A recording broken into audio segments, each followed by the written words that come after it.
ابھی فکر کی بنیاد، جو بھی اسلام کے ماننے کا دعوے دار ہے اس کا فرض منصبی ہے، اس کے لیے لازم ہے کہ اسلام کے اس نظام عدل و قسط کو قائم کرنے کے لیے تن من دھن لگا دیں۔ اسی صورت میں اس کی عبادات قبول ہوں گی، ورنہ نہیں۔ یہ عبادات در حقیقت اس جد و جہد کو سپورٹ کرنے کے لیے وَاسْتَعِينُوا بِالصَّبْرِ وَالصَّلَاةِ، مدد حاصل کرو نماز سے۔ کیا مطلب؟ کس چیز پر مدد حاصل کرو؟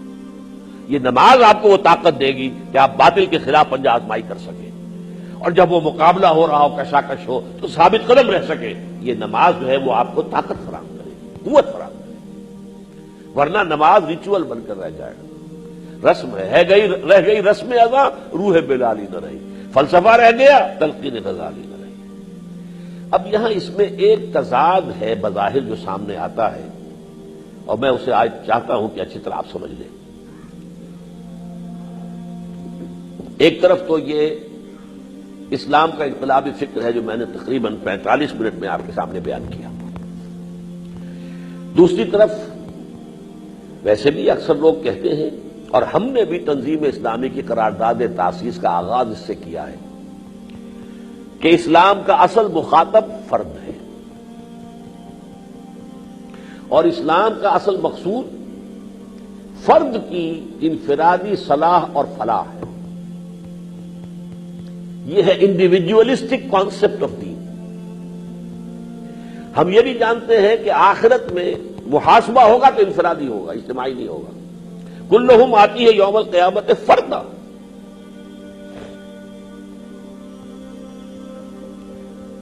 اب ان دونوں میں تضاد بات میں سوچ رہا، میرا سارا ایمفیسس جو ہے وہ انقلاب پر ہے، جد و جہد پر ہے، اقامت دین پر ہے۔ اس کے لیے جد و جہد، اس کے لیے محنت، اس کے لیے مشقت، تن من دھن وقت کرنا۔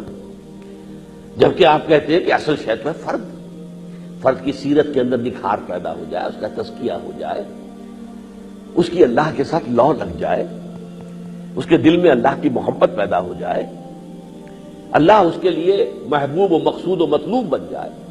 لا مقصود الا اللہ، لا مطلوب الا اللہ، لا محبوب الا اللہ۔ منزل ماں کبریاء، اسے معلوم ہو کہ میرا آئیڈیل، میرا نصب العین، میرا آدرش اللہ کی ذات ہے۔ تو ان دو میں جو بظاہر تضاد ہے اس کو سمجھ لیجیے، اور اس کو بہترین طریقے پر ریزالو کیا ہے امام الہند شاہ ولی اللہ دہلوی رحمۃ اللہ علیہ۔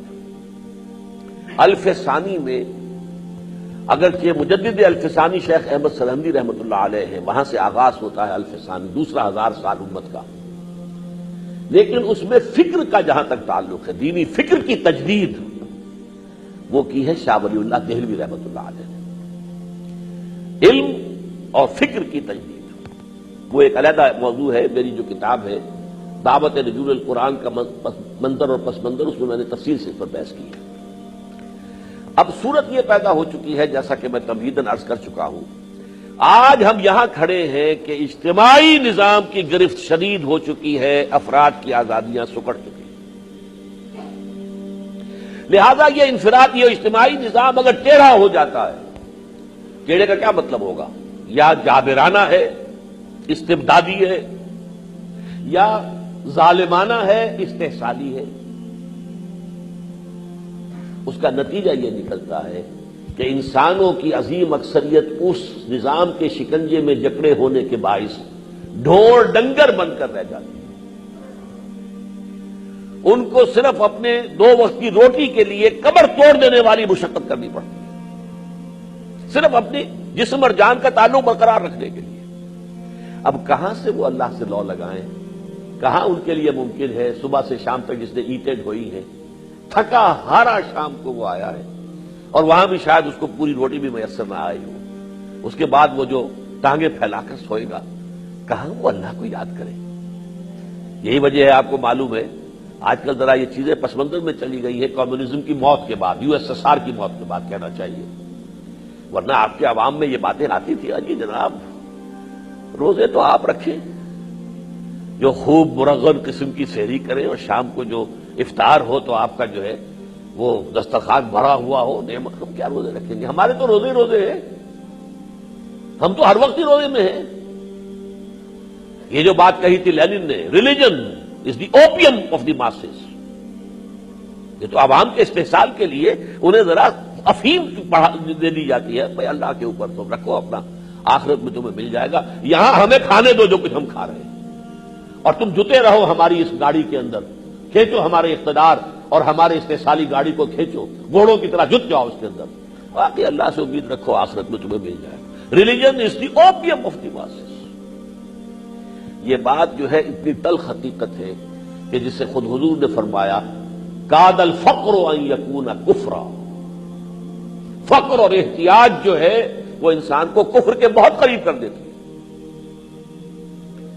اور فیض نے بھی کہا ہے، بہت خوبصورت شعر ہے یہ، دنیا نے تیری یاد سے بیگانہ کر دیا، تجھ سے بھی دل فریب ہے غم روزگار کے.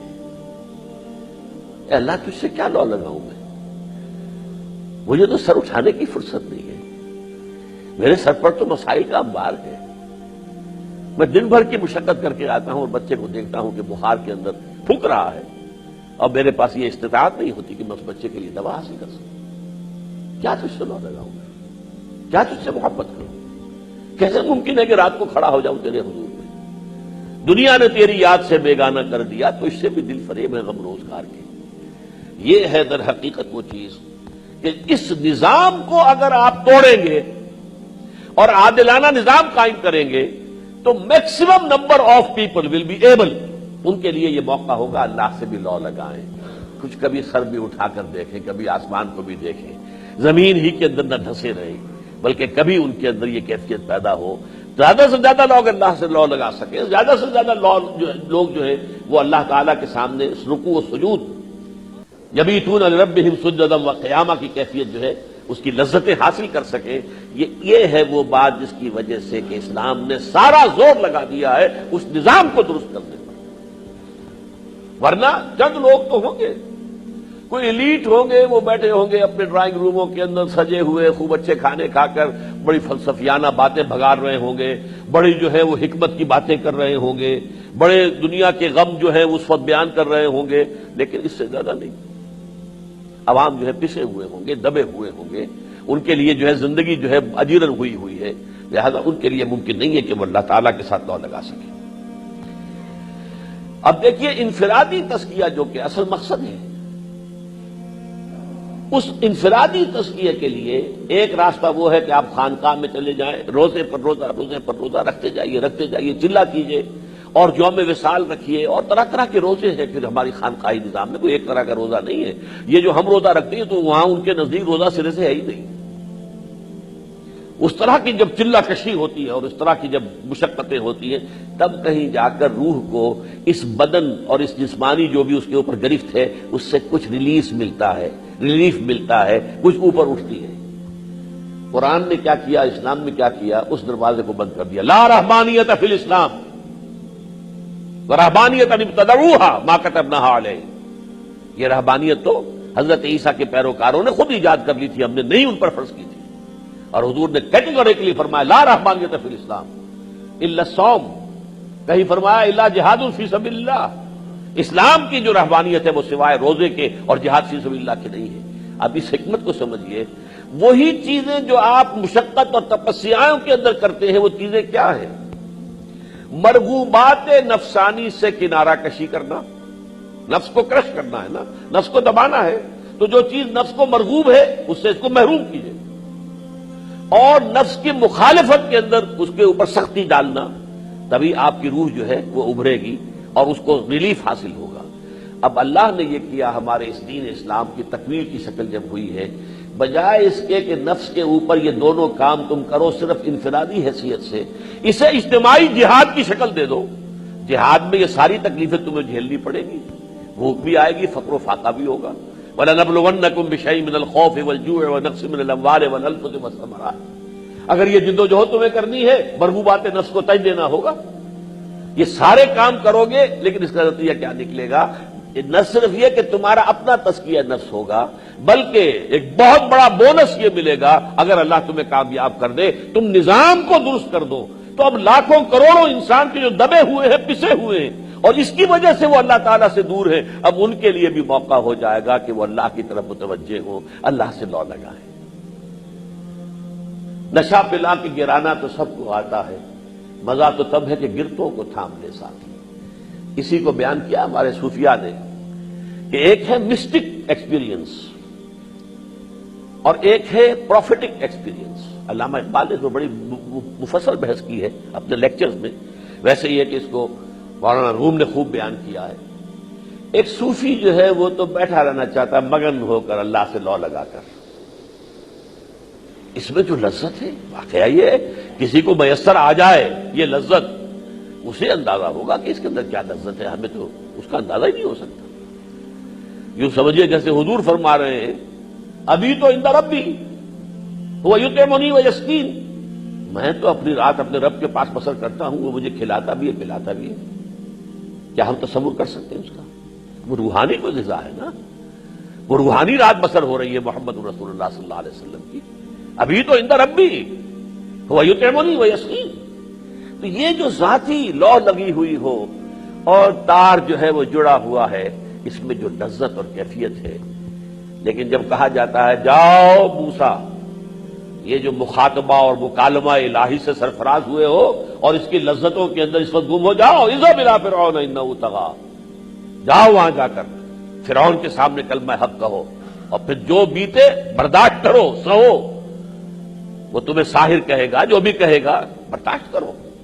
لیکن یہ کس کام کس لیے ضروری ہے کہ لوگوں کو اٹھانا ہے، عوام کو لبریٹ کرنا ہے، ان کو شکنجوں سے نجات دلانی ہے، تاکہ زیادہ سے زیادہ لوگ جو ہیں وہ در حقیقت اس روحانی سرور سے آشنا ہو سکے، اس اللہ کے ساتھ لو لگانے کے لذت آشنا ہو سکے۔ زیادہ سے زیادہ لوگ، صرف خود غرضی نہ کرو، سب کو اس میں شامل کرنے کی کوشش کرو۔